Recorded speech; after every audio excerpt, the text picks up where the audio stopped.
Good morning guys! Ngayon araw ay maglalaba naman tayo. Kunwari natutulog ako dyan pero ang totoo is kakagising ko lang dyan. O diba? At tulad ng sinabi ko ay ang gagawin natin ngayon ay maglalaba dahil trip ko maglaba for today's video. At dahil gusto ko rin i-share sa inyo kung gaano kahirap maglaba kung ikaw ay buntis. Dahil bukod sa mahirap talaga maglaba dito sa Maynila is talaga naman nakakapangalalay kapag buntis ka dahil di ka talaga nakakaupo ng matagal. At sa mga araw na yan ay nahihirapan talaga ako maghanap ng maupuan ko kaya napapakutkot na lang ako at naisip ko naman na sa pintuan na lang dahil mas madali at mas makakaupo ako dyan. O diba? Teknik ba? Mindset, alert.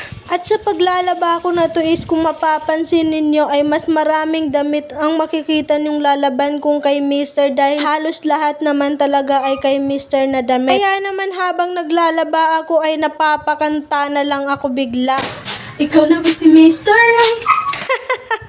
Joke lang yun. Intro lang muna ang ipaparinig ko sa inyong boses ko sa pagkanta dahil wala naman talaga akong boses about sa pagkakanta talaga naman. Ginagawa ko lang yung pagkakanta na yon para hindi ko maramdaman na kahit isang piraso pa lang ang natapos kong labahan ay pagod na agad ako.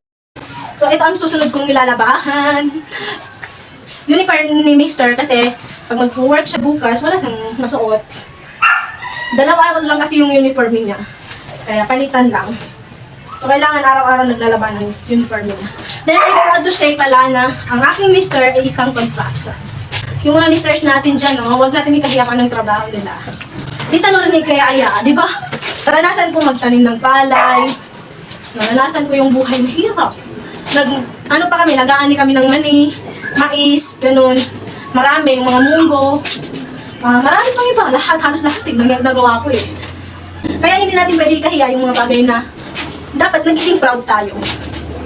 Habang ipinagpapatuloy ko naman ang aking paglalaba dyan ay napansin kong nangangalalay na nga ako at ayan, iba't ibang style na ang nagagawa ko sa buhay. Pero dahil nagpapakamisis tayo ay ipinagpapatuloy ko pa rin ang aking ipinaglalaba. O diba? Masipag yun.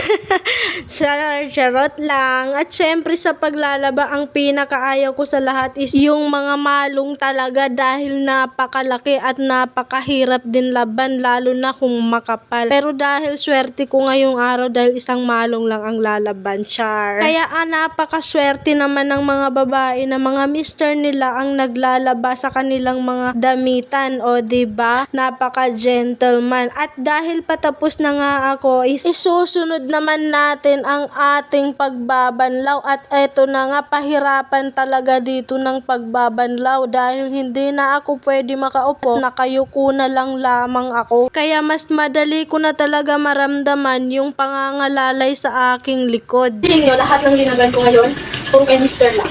Yung sa akin, ito lang. Ito lang. Nakapagod. Ayun, sa wakas di ko na malayan, eto na ang nangyari. Ito na yung last. Malo! Ang laki!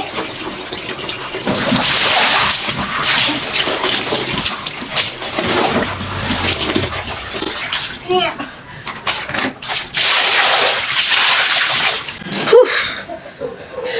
Ngayon ay magsasampay na naman tayo. Parang hindi ako makahinga sa halos din ako makahinga sa kakalaba. By the way, nananawagan pala ako sa mga mister dyan na sila ang naglalaba ng mga damit or mga madumi ng kanilang mga asawa. Ang popogi nyo naman po. Isang napakalaki na pangmalakasan shout out po sa inyo mga idol boys na maglalaba ng kanilang mga damitan. O diba? Kaso napaisip ako kung meron pa bang lalaking sila ang naglalaba ng mga damit o mga madudumi sa bahay. Parang ngayon kasi wala na kasi talaga akong nakikitang ganun. Dahil karamihan sa ngayon is yung mga lalaki nakaasa na lang sa puro asawa. Lahat na lang ng gawain ay nasa asawa na lang. Sorry po sa tatamaan. Ayan, sa wakas natapos na rin ako maglaba. At napansin ko guys pagod na pagod ako huminga.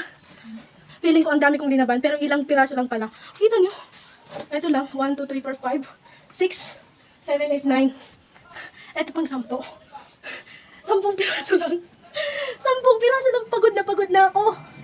Ay, paano pa kaya kung sobrang dami na? Naku. Siguro baka mamatay na ako pag sobrang dami na. Kaya naman, bihira ko lang naman ito gagawin kasi lagi naman kami nagpapa-washing machine. Nagpapa-laundry kami palagi. Kaya lang, naisip ko, sayang yung sabon na binili ko nung isang araw. Kung hindi ko naman magagamit, di ba? So, yun lang.